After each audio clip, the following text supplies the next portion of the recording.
Tengo 23 años, soy de la década del 90. Consumía este tipo de contenidos televisivos cuando era chico. Esta fue mi primera consola de videojuegos, el Family. Rebobiné varios cassettes con lapiceras, llegué a esa época, hasta que llegó esto a mi hogar. El primer sistema operativo, Windows 3.1, la primera herramienta de interactividad que tenía para poder ejecutar órdenes, para ejecutar cierta orden, para recibir un comando. Esta primera computadora la tuve a los 4 años, ¿sí? En el año 94. A esa computadora la alimentaba con galletitas. Así rompí varias computadoras porque no podía entender cómo esa máquina funcionaba sin una alimentación. Pasé varias horas y horas de mi vida jugando a mundos virtuales y a videojuegos. Pasaron por mis manos varias consolas de las que conocen todos ustedes hoy en día, tanto consolas colectivas como individuales. Y los últimos años de mi vida me dediqué a trabajar con robots, ¿sí? En la industria de la robótica, ¿sí? Y especialmente con robots domésticos. Con todo el cambio cultural que implican la inserción de robots en senos de autómatas, ¿sí? Para realizar tareas humanas. Lo que vengo a reflexionar con ustedes hoy en día, en base a toda la experiencia que obtuve en los últimos años y a lo largo de mi infancia, es sobre los diferentes paradigmas digitales y las disrupciones que tuvimos, las disrupciones de tecnología que tuvimos en los últimos años, y cómo estas marcaron ciertos ejes de nuestra vida cotidiana. A lo largo de la historia hubo ciertos hitos, ciertas disrupciones, ciertas innovaciones que marcaron un antes y después en la forma de producir, conocer, comunicar y conectarnos. Por ejemplo, el fuego, la imprenta como la descentralización del conocimiento, la electricidad, el avión como la revolución más importante de los hermanos Wright en las formas de transportarnos. Todos hitos que nos fueron acercando a una tecnología, nos fueron acercando a estos paradigmas y fueron cambiando muchas cosas de nuestra vida. Muchas cosas a nivel social, a nivel cultural, a nivel económico, a nivel de formas de comprender en qué sociedad estamos insertados. Una de las grandes disrupciones de tecnología que hubo en el siglo XX fue la computadora personal, que ya tiene más de 30 años. La PC hizo que algo que era de muy pocos se masifique. Hizo que esta máquina universal de crear cosas que ya la predijeron en la década del 30, Alan Turing, sea posible. Cuando Bill Gates proclamó que iba a haber una computadora personal en cada hogar, muchos trataron de loco. La segunda disrupción de tecnología que me pareció más relevante del siglo XX fue el Internet. El Internet y la web específicamente. La web como la descentralizadora de información. Hoy en día, la información como valor, ¿sí? Es un bien que podemos acceder desde cualquiera de los dispositivos que tienen en sus manos o en sus bolsillos a un cúmulo gigante de información. A un cúmulo gigante de información que hoy en día, por ejemplo, ya se habla de Big Data, de cómo manejar semejante proporción de datos. A mediados de 2012, siguiendo hablando de disrupciones, me topé con este paper. Un amigo mío me presentó este paper académico. Este paper académico firmado por un tal Satoshi Nakamoto, que lo que proponía era un nuevo modelo para poder revolucionar la economía. Un nuevo modelo que proponía eliminar al tercero en las transacciones de valor. El dinero, la evolución del dinero, tuvo ciertos hitos muy grandes. Desde el trueque hasta dar sal en formato de salario, hasta intercambiar piedras preciosas, kilos de piedras preciosas, hasta que en el siglo XVIII, Benjamin Franklin inventa o trata de imponer esto, el papel moneda.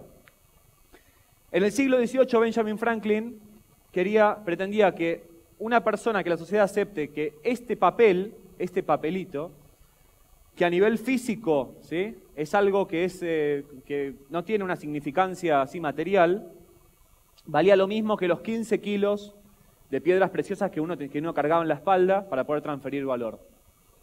¿Sí? Imagínense la sociedad en ese momento, lo que le habrá costado aceptar esto, lo que le habrá aceptado aceptar este papel. Entonces, había una ventaja clara. El papel moneda frente a las formas anteriores de intercambiar valor era superior, era más seguro y más económico.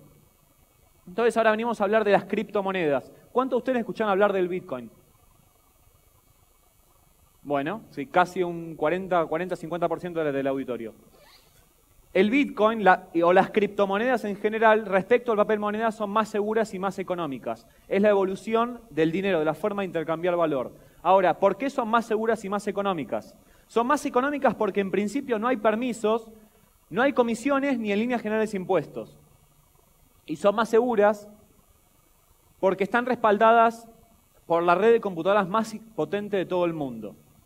La red de Bitcoin, las computadoras que respaldan toda esta red de intercambio de valor, es la red de computadoras más potente de todo el mundo. Hoy las computadoras más potentes del mundo están destinadas a este protocolo.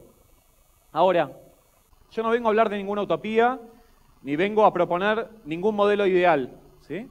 El Bitcoin, como varias tecnologías de gran alcance, como fue la computación personal, como fue Internet, tiene varios lados y hay que ver cómo la sociedad lo utiliza. Por ejemplo, hablando de impuestos, la sociedad se rige por las normas impositivas para poder generar un consenso social, ¿sí? Entonces, el Bitcoin es una tecnología experimental, ¿sí?, que hay que ver cómo la sociedad se va a adaptar para poder utilizarla y para poder entender sus beneficios concretos. Algunas de las características de las criptomonedas en general son las siguientes. En principio, son una red de consenso global. Hoy en día, miles y millones de personas se ponen en un consenso virtual, ¿sí?, sobre que esas monedas tienen valor. Las criptomonedas no están respaldadas por ninguna entidad, ya sea financiera, ni política, ni corporativa. Están respaldadas por sus usuarios. No intervienen terceros. Yo, si les quiero transferir valor a una persona, ¿sí?, no quiero que intervenga un banco central ni una entidad monetaria en esa transacción de valor. La emisión es limitada de las criptomonedas. ¿Qué significa que la emisión es limitada? Por ejemplo, en el Bitcoin no se van a emitir más de 21 millones de monedas de Bitcoin. Hoy en día existen en circulación casi 13 millones de monedas. Como mencioné anteriormente, la respaldan sus usuarios. Todas estas son criptomonedas que están circulando hoy en día. Hoy en día existen realmente muchísimos tipos de criptomonedas. Las más famosas son el Bitcoin y el Litecoin. El Bitcoin es un proyecto que tiene 5 años en circulación. Vamos a hablar un poco del valor. El Bitcoin en los últimos, desde su creación, aumentó en 11.000% su valor. Aumentó un 11.000% su valor. Hoy en día un Bitcoin está a $630 aproximadamente. A lo largo de mucho tiempo, su valor fue tendiente a cero, ¿sí? Después tuvo picos, ¿sí?, como hasta llegar, por ejemplo, en noviembre del 2013 a $1.200 la unidad de Bitcoin, ¿sí? Hoy en día estamos más o menos en los $620, valor promedio del Bitcoin. Esto no es un modelo ideal, son tecnologías experimentales, están sufriendo zonas de corrección y que proponen transformaciones culturales, políticas y sociales muy importantes. Nosotros, para poder entender de Bitcoin, tenemos que abstraernos de todo lo que conocemos de economía y de todo lo que entendemos nosotros en la forma de transaccionar valor. Entonces, ¿tenemos que seguir creyendo en Dios para poder manejar nuestra economía? ¿Tenemos que seguir creyendo en los eslogans de los dólares americanos? Lo más sorprendente, o personalmente lo que más me sorprende de Bitcoin, es este consenso global del respaldo de los usuarios. Y en esta confianza matemática, porque la emisión no interviene en seres humanos. Entonces, considerando las políticas probancarias que existen en varias regiones del mundo, considerando niveles de inflación nunca antes vistos, considerando la evolución natural de la forma de transaccionar dinero, es una evolución que está bien marcada. Entonces, lo que venimos hablando, política, economía, sociedad. es un modelo que se adapta a las necesidades y a estos paradigmas como disrupción tecnológica. Además, sumado, las tecnologías técnicas nos están habilitando, por ejemplo, eliminar ya tarjetas de crédito y van a una centralización, una convergencia tecnológica para poder centralizar todo en dispositivos únicos. Como por ejemplo la tecnología de Near Field Communication, que nos va a habilitar, y ya ustedes sin saberlo, muchos lo deben tener ya en sus celulares, nos va a permitir hacer pagos desde nuestro celular, acercándolo. Entonces, lo que vengo a charlar un poco, lo que mi objetivo era, nosotros no somos antisistema, el sistema es anti nosotros. Nosotros no podemos tapar el sol con la mano. Tenemos que hacer frente a las tecnologías, a los modelos que tenemos de frente y que van surgiendo, adaptarnos y saber cómo aprovecharlo para nuestras vidas personales, para nuestros negocios, para la forma de pensar lo que se viene más adelante. Para terminar, Isaac Asimov, un autor de ciencia ficción de los más conocidos del siglo XX, dijo hace mucho tiempo que el aspecto más triste de la sociedad actual es que la ciencia gana en conocimiento más rápidamente que la sociedad en sabiduría. Nosotros, como ciudadanos de este mundo globalizado, como usuarios de estas tecnologías y partícipes de estas disrupciones, tenemos que demostrarle a Asimov que podemos invertir esa posición. Muchas gracias. Gracias.